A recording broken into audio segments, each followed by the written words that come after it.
শিক্ষকদের গ্রেড অন্তত দশম গ্রেডে নিয়ে আসা উচিত।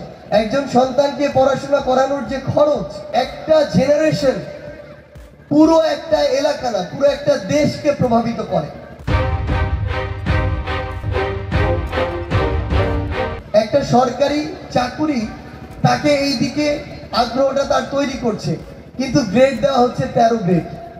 13 গ্রেডের 17-18 হাজার টাকার বেতন একজন ইউনিভার্সিটি গ্র্যাজুয়েটকে কতদিন একটা প্রাইমারি স্কুলে রাখবে, এটা গুরুত্বপূর্ণ একটা প্রশ্ন। আমরা যদি আমাদের শিক্ষকদেরকে ওই সাপোর্টটা না দেই, ওই সম্মানিত না করি, তাহলে খুব স্বাভাবিকভাবেই স্টুডেন্টদেরকে পড়াশোনার প্রতি তাদের যে আগ্রহ, দায়বদ্ধতা, সেটা তারা সেভাবে খুঁজে পাবে না, এবং তাদেরকে জীবিকা নির্বাহের জন্য অন্যদিকে মনোযোগ দিতে হবে। সো দুই দিকে মনোযোগ দিয়ে খুব স্বাভাবিকভাবেই আমাদের স্টুডেন্টদের যে কাঙ্ক্ষিত অগ্রগতি, সেটা আমরা দেখতে পাবো না। আমরা যদি বর্তমান আর্থসামাজিক প্রেক্ষাপট বিবেচনায় আমরা আমাদের শিক্ষা ব্যবস্থাকে আরো স্ট্রং করতে চাই, আমাদের গোড়াটাকে শক্ত করতে চাই, আমাদের বর্তমানে বাংলাদেশের যে মূল্যস্ফীতির অবস্থা, একজন সন্তানকে পড়াশোনা করানোর যে খরচ, সেই জায়গায় আমরা মনে করি যে আমরা আমাদের শিক্ষা ব্যবস্থাকে সামনের দিকে এগিয়ে নিয়ে যেতে হলে এই সরকারি প্রাইমারি স্কুল এবং সরকারি যে হাই স্কুলগুলো রয়েছে, এগুলোর শিক্ষকদের গ্রেড অন্তত দশম গ্রেডে নিয়ে আসা উচিত।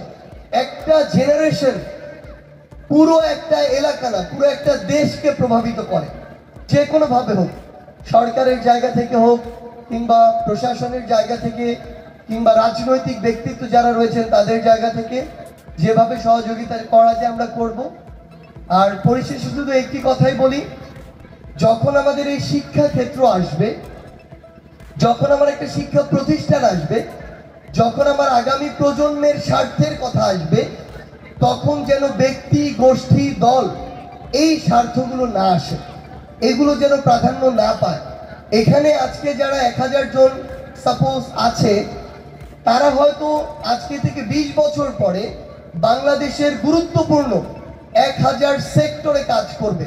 শুধুমাত্র স্টুডেন্টদের নিয়ে যেমন কাজ করব, আমাদের অবকাঠামোর দিকেও লক্ষ্য রাখতে হবে, আমাদের সম্মানিত যারা শিক্ষক রয়েছেন তাদের দিকেও লক্ষ্য রাখতে হবে।